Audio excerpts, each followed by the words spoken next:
माता लक्ष्मी कहती है, घर की ये 5 चीजें कभी दूसरों को नहीं देनी चाहिए। आज हम आपको मां लक्ष्मी की एक प्राचीन कथा सुनाने जा रहे हैं। इस कथा के माध्यम से आपको पता चल जाएगा कि एक स्त्री को अपने घर की कौन सी चीजें दूसरों को नहीं देनी चाहिए। जो भी स्त्री यह चीजें दूसरों को दे देती है, मां लक्ष्मी उसके घर को छोड़कर चली जाती है। इसीलिए दोस्तों, आप इस कथा को पूरा जरूर सुनें, क्योंकि आधा अधूरा ज्ञान घातक होता है। जो भी इस कथा को पूरा सुनता है, मां लक्ष्मी उसकी झोली खुशियों से भर देती है। तो चलिए, बिना देरी किए आपको वह प्राचीन कथा सुनाते हैं। दोस्तों, पूर्वकाल की बात है। मध्य देश में एक अत्यंत शोभायमान नगरी थी। उस नगरी में एक सुकन्या नाम की स्त्री अपने पति और सास ससुर के साथ निवास करती थी।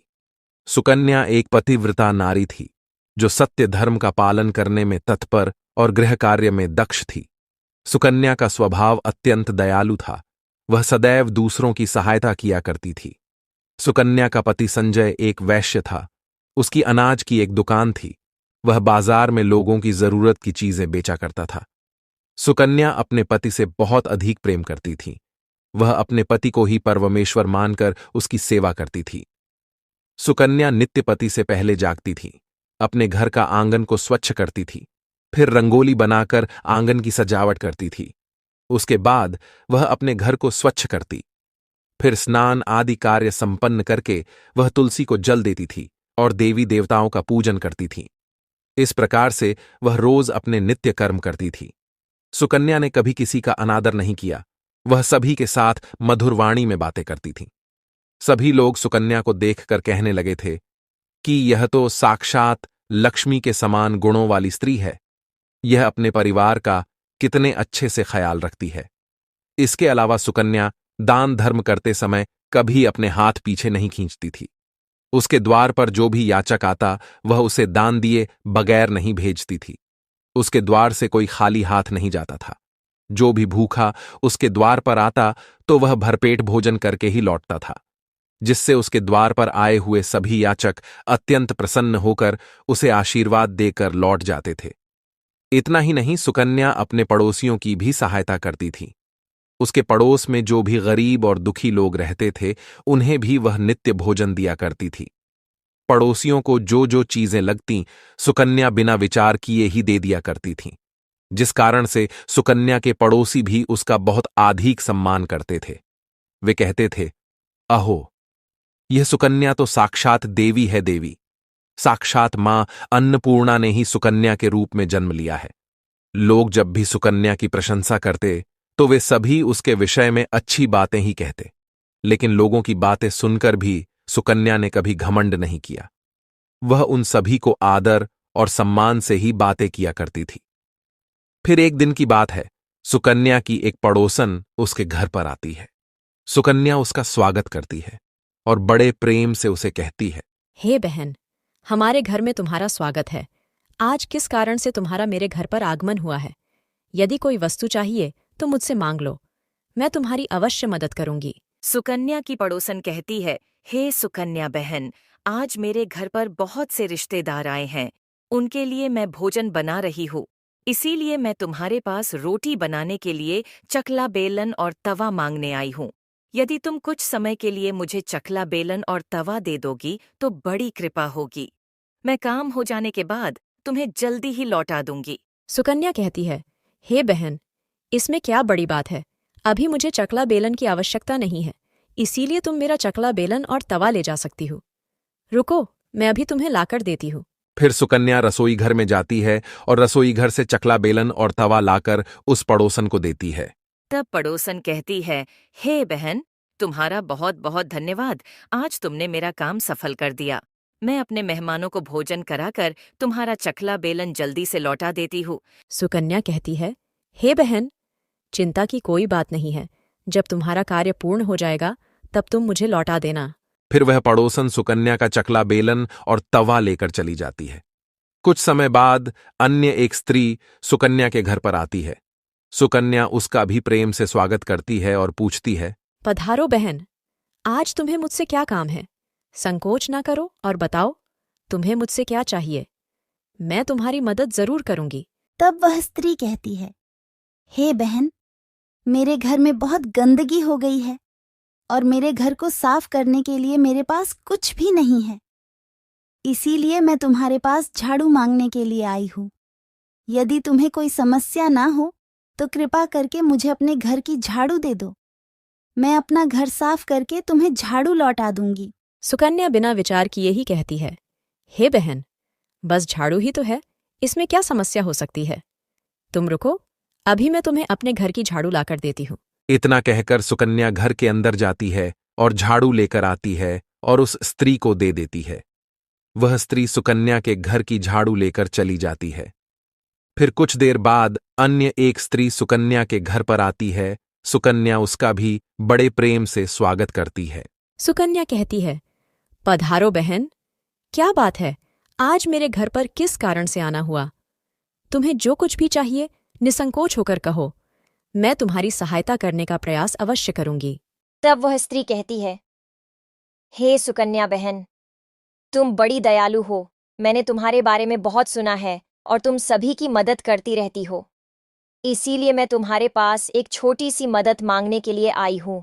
सुकन्या कहती है, हे बहन, संकोच ना करो, तुम्हें जो कुछ भी चाहिए मांग लो। यदि मेरे बस में होगा तो मैं मना नहीं करूंगी, मैं तुम्हारी सहायता अवश्य करूंगी। तब वह स्त्री कहती है, हे सुकन्या बहन, आज मेरी बेटी को देखने के लिए लड़के वाले आ रहे हैं, इसीलिए मैं चिंता में हूँ। मेरे पास पहनने के लिए एक भी गहना नहीं है, तो मैं अपनी बेटी को क्या दूँ? उसके पास पहनने के लिए अच्छे वस्त्र भी नहीं है, इसीलिए कृपा करके मुझे आप थोड़े गहने और वस्त्र उधार में दे दीजिए, केवल एक दिन के लिए। जब लड़के वाले देखकर चले जाएंगे तो मैं तुम्हारे गहने लौटा दूंगी। उस पड़ोसन की बात सुनकर सुकन्या कहती है, बस इतनी सी बात? हे बहन, तुम चिंता मत करो, तुम्हारी पुत्री मेरी छोटी बहन के जैसी है, उसकी सहायता मैं अवश्य करूंगी। मैं अभी तुम्हें मेरे गहने और साड़ी देती हूँ, जिसे पहनकर तुम्हारी पुत्री राजकुमारी लगेगी। फिर सुकन्या अंदर जाती है, गहने और साड़ी लेकर आती है और उस पड़ोसन को दे देती है। वह पड़ोसन प्रसन्न होकर सुकन्या के गहने और साड़ी लेकर चली जाती है। फिर शाम हो जाती है और अन्य एक पड़ोसन सुकन्या के घर पर आती है। सुकन्या उसका भी बड़े प्रेम से स्वागत करती है और कहती है, पधारो बहन, आज किस कारण से मेरे घर पर आना हुआ? बताओ, मैं तुम्हारी किस प्रकार से सहायता कर सकती हूँ? तुम्हें जो कुछ चाहिए निसंकोच होकर कहो, मैं तुम्हारी मदद जरूर करूंगी।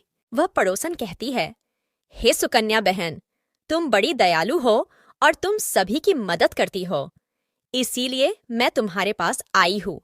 मेरा बच्चा भूखा है और उसे पिलाने के लिए दूध नहीं है, इसीलिए मैं तुम्हारे पास दूध मांगने के लिए आई थी। अगर थोड़ा सा दूध मिल जाता तो बड़ी कृपा होती। सुकन्या कहती है, अरे बहन, इसमें कौन सी बड़ी बात है? लो, अभी मैं तुम्हें दूध दे देती हूँ।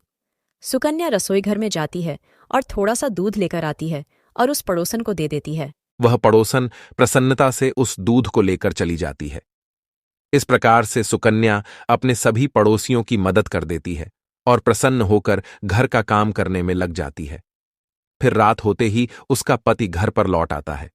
सुकन्या अपने पति को प्रणाम करती है और उसकी खूब सेवा करती है।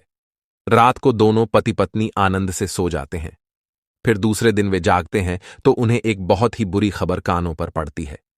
एक आदमी दौड़ते हुए सुकन्या के घर पर आता है और सुकन्या के पति से कहता है, हे भाई, कल रात को किसी ने आपकी दुकान लूट ली है, सारा माल गायब है। सुकन्या का पति एकदम से घबरा जाता है और दौड़ते हुए अपने दुकान पर जाता है तो देखता है उसका सारा माल किसी ने लूट लिया है।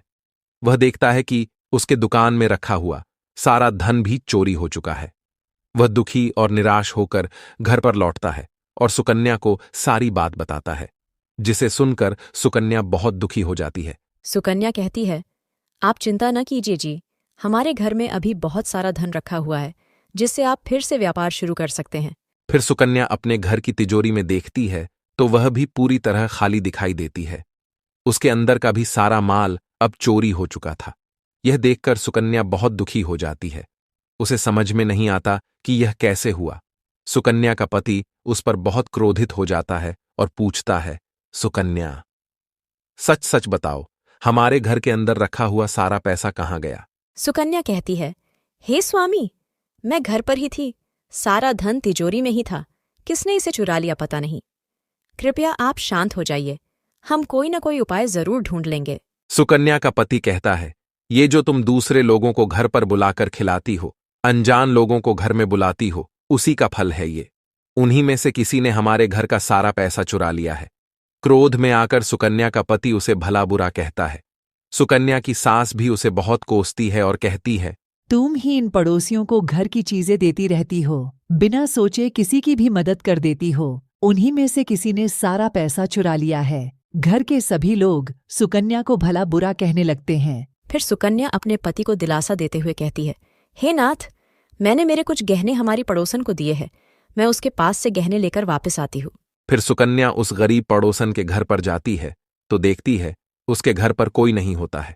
वह स्त्री भी घर छोड़कर सुकन्या के गहने लेकर भाग गई होती है। सुकन्या निराश होकर घर पर लौटती है और अपने पति को सारी बात बता देती है। सुकन्या की बात सुनकर उसका पति आग बबूला हो जाता है और सुकन्या को भला बुरा कहने लगता है। सुकन्या का पति कहता है, हे सुकन्या, तुम बड़ी मूर्ख हो, तुम्हारे ही कारण हमारा सारा धन वैभव चला गया है। तुम्हारे दान देने की आदत के कारण ही हमारे ऊपर यह मुसीबत आन पड़ी है। अब तू इस घर में नहीं रह सकती, तू अभी इसी क्षण इस घर को छोड़कर चली जा। सुकन्या कहती है, हे नाथ, आपके सिवा मेरा इस दुनिया में कोई नहीं है, मैं आपको छोड़कर कहाँ जाऊं। सुकन्या का पति कहता है, तू कहीं पर भी जा, लेकिन अब इस घर में तू नहीं रह सकती। तेरे ही कारण मेरा सब कुछ बर्बाद हो गया है। तू इस घर में रहेगी तो बचा कुचा सब नष्ट हो जाएगा। सुकन्या अपने पति को हाथ जोड़कर विनती करने लगती है, हे स्वामी, ऐसा ना कहिए, मैंने कोई अपराध नहीं किया है। आपके बगैर मैं जीवित नहीं रह सकती, मुझ दासी को आप घर से मत निकालिए। लेकिन सुकन्या का पति उसकी एक नहीं सुनता है और उसे अपने घर से धक्के मारकर निकाल देता है और कहता है, अब तू इस घर से चली जा और लौट कर मत आना। चाहे तो किसी नदी में कूदकर अपनी जान दे दे, लेकिन अब तू इस घर में मेरे साथ नहीं रह सकती। फिर सुकन्या दुखी होकर रोते हुए अपने पति के घर को छोड़कर चली जाती है। चलते चलते सुकन्या माता लक्ष्मी के मंदिर में जाती है और मां लक्ष्मी से प्रार्थना करते हुए कहती है, हे माँ, मैंने ऐसा कौन सा पाप किया है जो मेरी ऐसी दशा हुई है। हे माँ लक्ष्मी, मैं तो नित्य आपकी पूजा करती थी, फिर भी आपने मेरा घर क्यों छोड़ा। कृपया मुझे बताओ माँ, मैंने ऐसा कौन सा अपराध किया जो आप मुझसे रूठ गई हो। फिर सुकन्या वहीं पर बैठकर सोचने लगती है, यदि मेरे पति मेरा स्वीकार नहीं करेंगे तो मैं जीवित रहकर क्या करूं। यदि मेरे ही कारण मेरे पति की दुर्दशा हुई है तो मुझे जीवित रहने का कोई अधिकार नहीं है। इतना सोचकर सुकन्या अपने प्राण देने के लिए नदी की तरफ जाने लगती है। नदी के पास जाकर सुकन्या माता लक्ष्मी से प्रार्थना करती है, हे माँ लक्ष्मी, अब मैं अपने प्राण देने जा रही हूँ।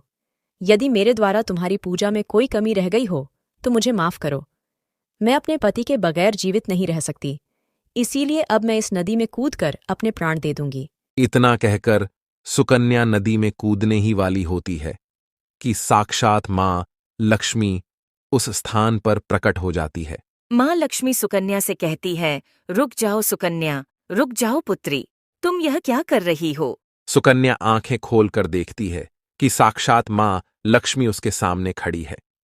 मां लक्ष्मी के दर्शन करके सुकन्या बहुत प्रसन्न हो जाती है और मां को बारंबार नमस्कार करते हुए कहती है, हे माँ लक्ष्मी, मुझे क्षमा करो, मैं बहुत बड़ा पाप करने जा रही थी। देवी लक्ष्मी कहती है, हे सुकन्या, मनुष्य को स्वयं अपने प्राण नहीं लेने चाहिए, यह महापाप है। ईश्वर ने जो शरीर प्रदान किया है उसे ऐसे नष्ट नहीं करना चाहिए। सुकन्या कहती है, हे माँ, मैं विवश हूँ, मेरे पति ने मेरा त्याग किया है और स्त्री को अपने पति को छोड़कर नहीं रहना चाहिए। मैं अपने पति को छोड़कर जीवित नहीं रह सकती, इसी कारण से अपने प्राण देने जा रही हूँ। देवी लक्ष्मी कहती है, हे सुकन्या, मैं सब कुछ जानती हूँ और यह भी जानती हूँ कि तुम्हारे पति ने तुम्हारा त्याग क्यों किया है। ये सब तुम्हारी ही भूल के कारण हुआ है। तुमने अनजाने में कुछ ऐसा चीजों का दान किया था जिस कारण से मुझे तुम्हारा घर छोड़कर जाना पड़ा। जो भी स्त्री अपने घर की इन चीजों को दूसरों को दे देती है, उनके घर में मेरा वास नहीं होता है। मैं उन वस्तुओं के साथ ही उनका घर छोड़कर चली जाती हूँ।